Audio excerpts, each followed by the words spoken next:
Bonjour à tous, mon nom est Sandy Letarte, technicienne équine et fondatrice de Équin Communication, une entreprise de services conseils et de formation en comportement équin. J'ai le plaisir de vous présenter un professeur qui intervient dans l'une de nos formations. Vous la connaissez peut-être déjà. Bonjour Hélène Roche. Bonjour Sandy.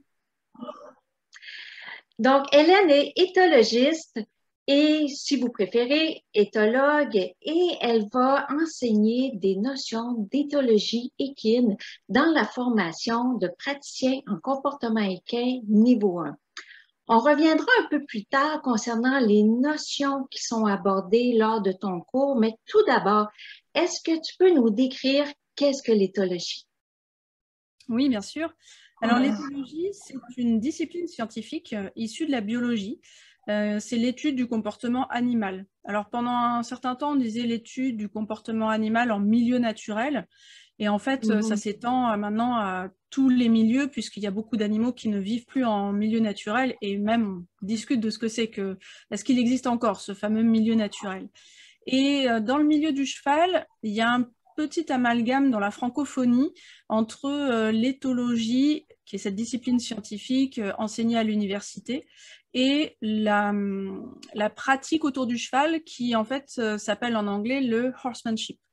Et donc, ça a été traduit d'abord par la Fédération française d'équitation en 2003 par équitation éthologique. Alors du coup, par raccourci, ça s'est diffusé aux pays francophones, la Suisse, la Belgique, le Canada en font partie.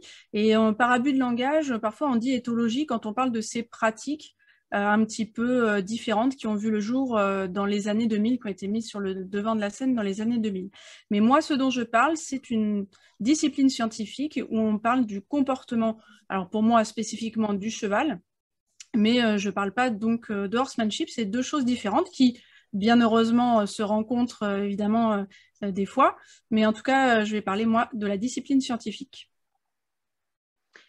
Bien, merci beaucoup pour ces précisions. Et maintenant, quel a été ton parcours académique pour devenir éthologiste? Alors moi, en fait, je rêvais d'être vétérinaire à équin. Et parce que quand j'étais enfant, jeune fille, je connaissais pas en fait d'autres métiers qui auraient pu me mettre en lien avec les chevaux et être voilà et avoir une profession. À part enseignant d'équitation, mais c'était pas quelque chose qui m'intéressait trop, même si j'aimais être avec les chevaux surtout. Et donc j'ai fait des études scientifiques au lycée et ensuite j'ai pas été prise en classe préparatoire, donc je suis allée à l'université faire de la biologie. Et là, en deuxième année, j'ai eu la chance de faire un stage à l'association TAC qui travaille pour la réintroduction du cheval de Przewalski en Mongolie. Et j'ai découvert l'éthologie comme ça, parce que dans ce projet, l'étude du comportement des chevaux à l'état naturel est au cœur de la conservation de cette espèce, parce que sans le comportement, on ne peut pas protéger efficacement une espèce à l'époque en voie d'extinction. Donc, j'ai découvert l'éthologie, ça m'a donné une nouvelle envie dans mes études. Et donc, j'ai poursuivi, donc, toujours en biologie, mais avec des modules sur le comportement animal. Et je me suis spécialisée au niveau de ce qui s'appelle maintenant le master. Donc, moi, à l'époque, c'était un DESS d'éthologie appliquée. Donc, au niveau master aujourd'hui, master professionnel d'éthologie. C'est ce diplôme que j'ai. Donc, on peut dire que je suis éthologue ou éthologiste. Les deux termes sont équivalents. Et moi, je me suis spécialisée sur les chevaux par les stages que j'ai faits auprès donc de spécialistes, de chercheuses en particulier. Là, c'était des femmes en France comme Claudia Fay, Léa Lansade aussi, et puis Martine Ausberger également. Donc, ces femmes en France qui étudient le comportement des chevaux. Et moi, ma spécialité, c'est non pas de faire de la recherche, parce que je me suis arrêtée au niveau master et je n'ai pas de doctorat comme ces personnes-là. Et je me suis, moi, spécialisée sur ce qu'on appelle la vulgarisation scientifique ou la médiation scientifique, selon comment on se situe. Ça, c'est des petites nuances de langage. Voilà. Donc, eh bien justement, c'est depuis 2007 que tu t'es lancé dans la vulgarisation scientifique en comportement équin. Et comment s'articulent tes activités dans le milieu équestre à ce niveau-là? Alors c'est vrai que beaucoup de gens se posent la question comment voilà comment je travaille, qu'est-ce que je fais. Donc moi je dis que mon métier c'est de la formation. Moi je dis que je suis formatrice finalement et que quand par exemple des jeunes étudiants me demandent me disent ah votre métier d'éthologue, pour moi éthologue c'est pas vraiment un métier, c'est plutôt un titre, une qualification, mais pas en soi un métier. Moi, mon métier, c'est vraiment la formation. Donc, je vais intervenir auprès de publics plutôt cavaliers, plutôt propriétaires de chevaux, à titre amateur, pour le loisir ou à titre professionnel, et expliquer le comportement des chevaux. Alors, qu'est-ce que ça veut dire? J'ai pas forcément été très précise en disant ça. En fait, je vais faire des journées de séminaires où on va parler du bien-être des chevaux. Qu'est-ce que c'est que le bien-être? Comment on peut le satisfaire en trouvant des compromis entre l'idéal qu'on pourrait imaginer pour les chevaux et puis ce qu'on a à leur offrir au moment T, à l'instant T, ce qu'on sait de leurs besoins, de nous aussi ce qu'on recherche dans la relation. Donc on discute de tout cela en m'appuyant moi sur les connaissances scientifiques. Donc moi je fais le trait d'union entre le milieu de la recherche qui fabrique ses connaissances sur le comportement des chevaux et les personnes qui sont intéressées par ces connaissances mais qui n'y ont pas accès parce que les publications scientifiques restent en fait en général assez confinées. Alors c'est un mot à la mode, mais elles restent assez peu accessibles du fait du langage déjà, parce que le langage scientifique c'est une autre manière de s'exprimer que le langage courant. Pour nous, Français, c'est en langue anglaise, les publications scientifiques dans les revues scientifiques à comité de lecture se font dans des revues en anglais, donc en langue anglaise, donc ça met une autre barrière. Et aussi, ces revues, jusqu'à maintenant, et je pense que ça va mettre du temps avant que ça change, ce sont des revues payantes. Et personne, en tant que particulier, ne peut se payer ses abonnements à des revues qui coûtent plusieurs milliers de dollars l'abonnement. Et si on veut être à jour en termes de bibliographie, on parle de bibliographie, il faudrait payer des abonnements à plusieurs dizaines de revues et un particulier ne peut pas se le permettre. Donc seules les universités, les laboratoires peuvent payer ces abonnements-là, ce qui fait que finalement, les gens qui ont accès à ces revues, ce sont les scientifiques, ce sont les chercheurs. Donc finalement, ça reste en milieu un petit peu fermé. Et donc cette diffusion des connaissances, elle peine à se faire parce que c'est en partie le métier des chercheurs, mais pas que. Et ils sont surtout valorisés, les chercheurs, pour leurs publications. Et après, la diffusion auprès du grand public, c'est presque secondaire. C'est secondaire dans leur travail, dans leur métier. Parfois, ils sont enseignants-chercheurs, donc ils vont aussi faire de l'enseignement. Donc la vulgarisation, eux, ils ne peuvent pas en faire. Donc voilà, donc moi, je suis ce trait d'union entre, on va dire, ces deux univers, les chercheurs d'un côté, les gens du milieu du cheval. Et donc, je vais me déplacer dans toute la France et puis parfois au-delà pour expliquer le comportement du cheval, toujours un petit peu les mêmes thématiques, mais parfois des publics différents. Ça peut être un public qui est en formation pour être médiateur équin en s'appuyant sur les chevaux pour être par exemple équithérapeute, donc médiateur équin aussi, c'est l'autre terme qu'on peut employer, pour des personnes qui sont en formation de horsemanship. Ça peut être aussi pour des propriétaires et des enseignants qui sont à la tête d'une structure équestre, donc des enseignants d'équitation qui ont une cavalerie et qui enseignent à des cavaliers. Ça peut être pour des éleveurs, ça peut être parfois aussi pour des propriétaires de chevaux. Voilà. Et puis, je fais aussi des stages d'observation des chevaux de Przewalski, dont je suis toujours restée proche, pour observer des chevaux à l'état naturel et donc avoir cette fois-ci, je dirais, un autre univers et du coup une réflexion un petit peu différente, un petit peu plus à distance avec du recul par rapport au milieu dans lesquels on évolue habituellement en tant que cavalier propriétaire de chevaux. Il y a plein de structures différentes, mais là c'est carrément différent pour forcément tout le monde quand on va voir les chevaux de Przewalski puisqu'ils vivent en conditions, on va dire, semi-naturelles, parce qu'il y a quand même un enclos, mais ils ont une structure sociale naturelle, c'est-à-dire des groupes familiaux, des groupes de mâles célibataires, comme on peut le voir dans la nature pour les chevaux qui vivent en liberté sans être contrôlés par les humains. Donc voilà, je fais des stages, j'anime des formations et ces stages aussi d'observation des chevaux de Przewalski.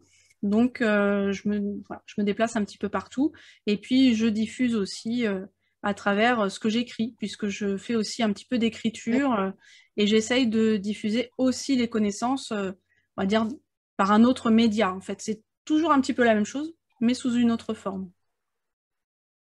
Oui, justement, on parlera à la fin de l'entrevue de tes livres, mais d'ici là, est-ce que tu pourrais nous parler des notions qui sont abordées lors de ton cours pour les gens qui suivent la formation de praticien en Oui. comportement équin? Oui, bien sûr. Alors, on va redéfinir ce que c'est que l'éthologie en revenant un petit peu sur ces spécificités de l'éthologie, cette discipline que je disais scientifique, et puis bien la distinguer avec ce qu'on appelle aujourd'hui l'équitation éthologique.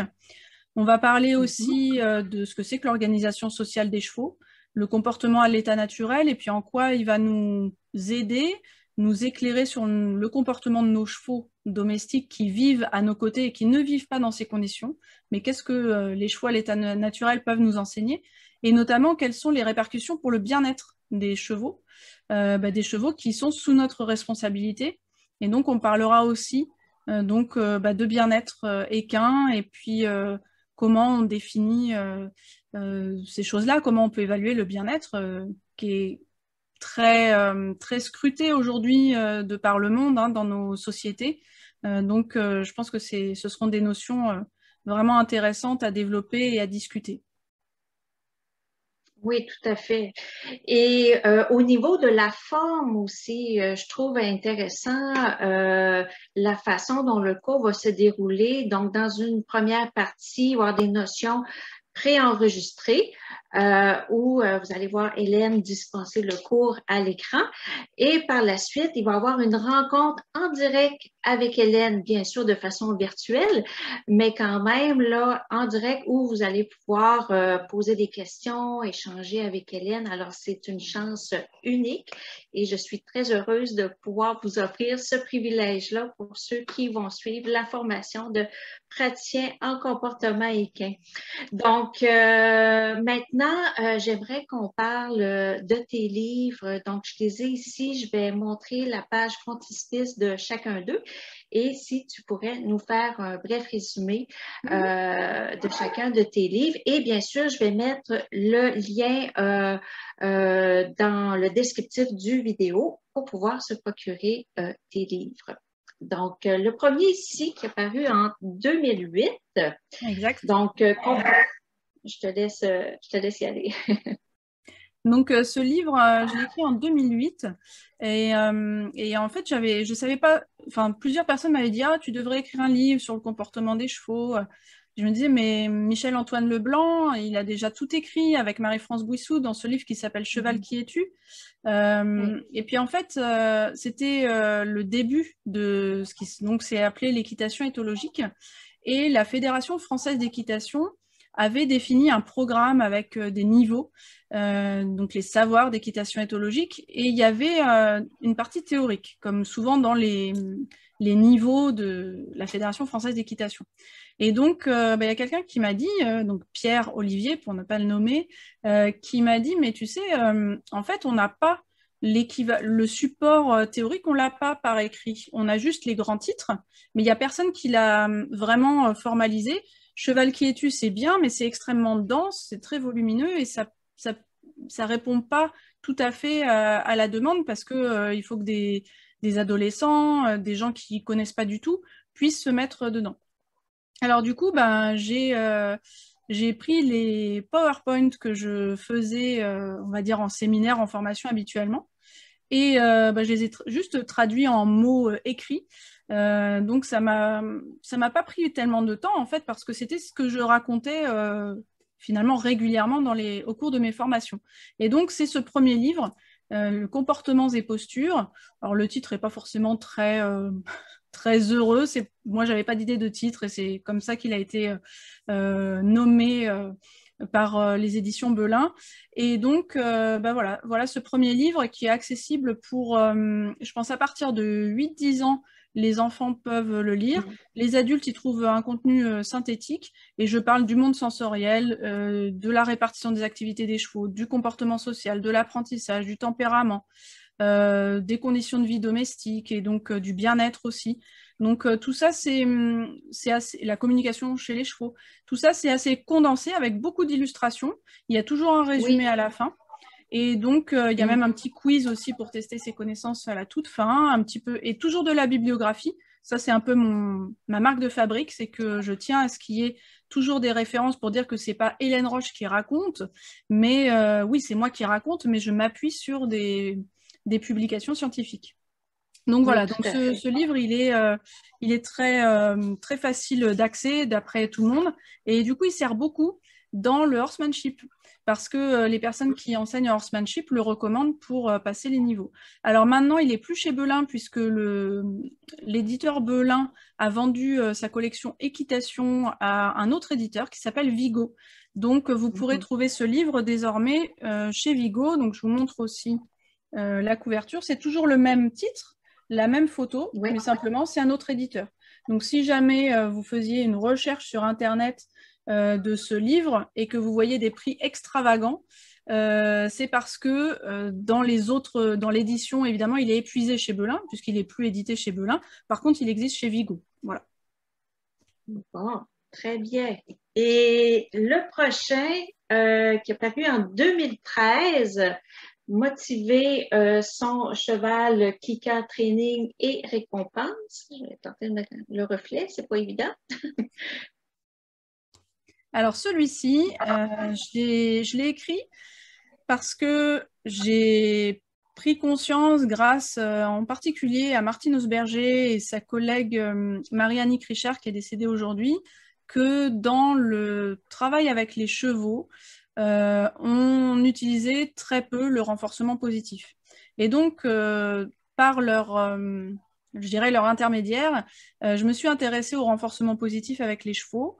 J'ai testé dans mon coin avec mon cheval ce qui en fait est du clicker training, mais je ne savais pas que je faisais du clicker à ce moment-là, en disant bien, en donnant des récompenses. Et puis petit à petit, j'ai eu connaissance de l'existence du clicker training. Il n'y avait pas d'enseignants en France dans le domaine. Donc j'ai rencontré Alexandra Kurland qui est venue en stage pour la première fois en France. Et puis de fil en aiguille, j'ai un petit peu continué à avancer et à structurer ce que je faisais alors avec mon propre cheval, puis après avec d'autres chevaux, et à le partager, à l'enseigner. Et j'ai réuni ça dans ce livre, donc Motiver son cheval, qui explique comment débuter le travail au clicker avec les chevaux, quel est l'intérêt de le faire, quelques tours de cirque pour ceux que ça intéresse, aussi pour la relation avec le cheval, la résolution de certains problèmes qu'on rencontre fréquemment avec les chevaux, la prise de vermifuge, ça peut être la prise des pieds, une injection, et puis une petite partie pour la transposition montée et plus avancée, mais qui est moins développée. Donc, avec toujours aussi, autant que possible à chaque fois, des références scientifiques, parce que par exemple, j'ai mentionné les injections, des chevaux qui seraient réticents à avoir une piqûre, eh bien, Sue McDonnell, par exemple, a fait une publication là-dessus qu'elle a partagée à des vétérinaires dans une revue, un magazine vétérinaire. Et donc, j'ai repris son protocole d'entraînement des chevaux pour qu'il ne soit plus difficile lors des injections. Donc voilà, à chaque fois, j'ai aussi donné des références. Donc, il y a pas mal de références sur l'apprentissage. Qu'est-ce que c'est que l'apprentissage? Les théories de l'apprentissage, les définitions de l'ISES aussi, l'International Society for Equitation Science, et quels sont ces principes qui sont, que je suis dans ce livre. Et donc, c'est un guide, en fait, d'entraînement avec son cheval pour travailler avec les récompenses alimentaires et un marqueur, en l'occurrence, le clicker ou tout autre marqueur qui fonctionne. Et pareil, ce livre, hop, oui, je le sors, voilà. Il a été réédité de nouveau chez Vigo en 2021. Donc, il y a une couverture légèrement différente. Et du coup, il est chez cet éditeur-là désormais. D'accord. Ensuite, l'année suivante, en 2014, un autre livre, Mon cheval est-il heureux à l'écurie? Très bonne question à se poser. Alors ce livre-là, c'est assez rigolo parce que quand je l'ai écrit, je me suis interdite d'utiliser le terme de bien-être dans le titre. Et force est de constater que quelques années plus tard, il y a du bien-être à toutes les sauces un petit peu partout. Mais en fait, le sujet de ce livre, c'est quel est l'état de bien-être de mon cheval quand il ne peut pas vivre auprès en permanence dehors. Donc, ça parle à la fois d'alimentation, d'abreuvement, de couchage, donc de repos pour le cheval, de déplacement, possibilité d'activité, de mouvement et des contacts sociaux. Et donc tout ça avec à chaque fois des références scientifiques. C'est en fait une synthèse sur le bien-être du cheval qui vit à l'écurie. Mais quand je dis à l'écurie, c'est pas forcément au box. C'est box paddock, ça peut être au pré une partie du temps, mais en tout cas un cheval qui ne resterait pas toute l'année dehors en groupe. Donc voilà, du coup, on parle aussi bien du choix de l'abreuvoir, de l'espace disponible, des dimensions qui peuvent être préconisées dans certains pays et puis pas spécialement dans d'autres. Voilà, comment résoudre parfois certains problèmes aussi pour des chevaux, pour qu'ils sortent suffisamment quand on a peu d'espace, etc. Donc voilà, c'est une synthèse sur le bien-être du cheval. Oui, très intéressant.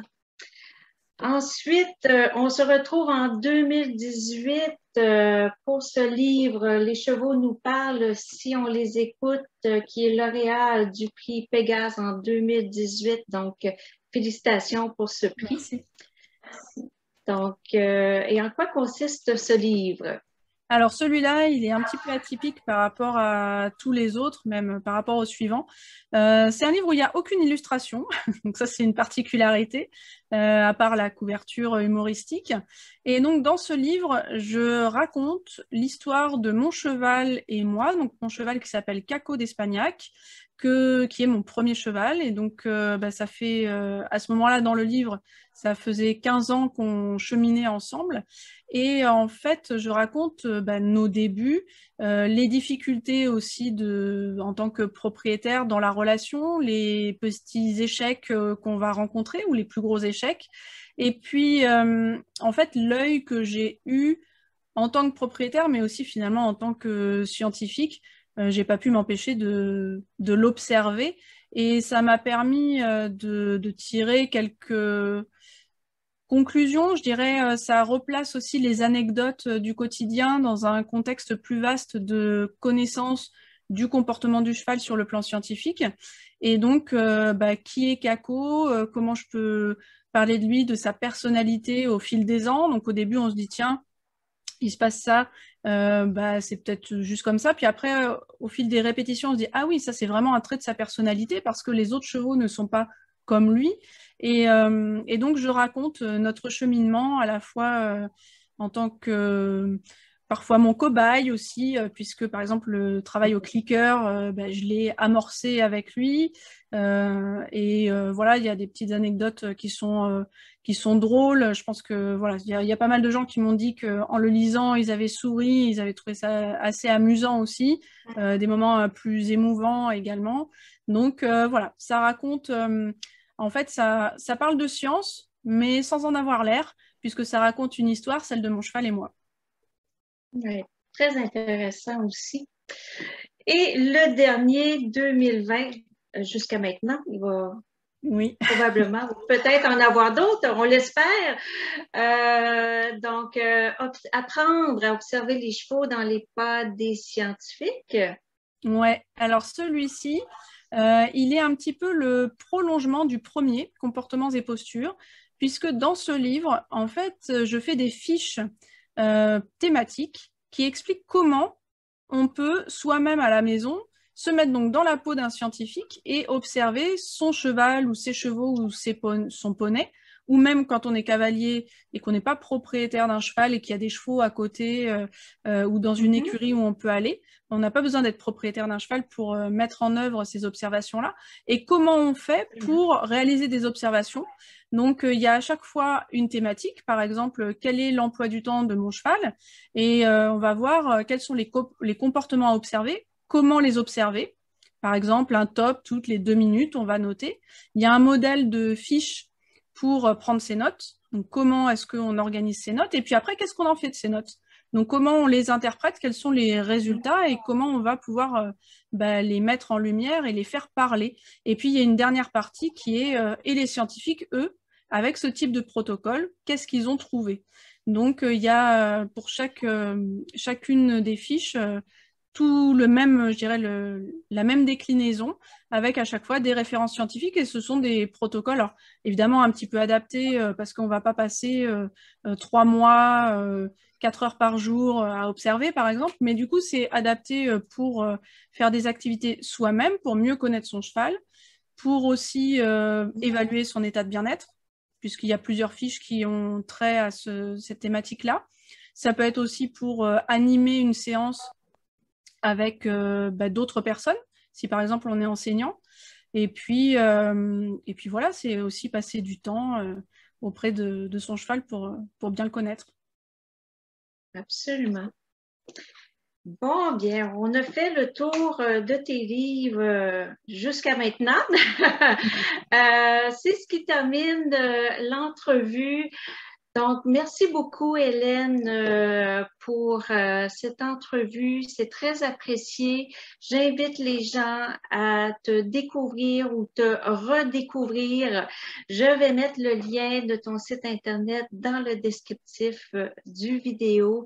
Et merci beaucoup pour l'excellent travail de vulgarisation scientifique en comportement équin que tu fais et qui est si essentiel en milieu équestre. Merci à toi, Sandy, aussi de diffuser les connaissances et contribuer à ce qu'il y ait encore plus de monde qui soit formé et informé. Ça fait plaisir. Merci beaucoup. Merci.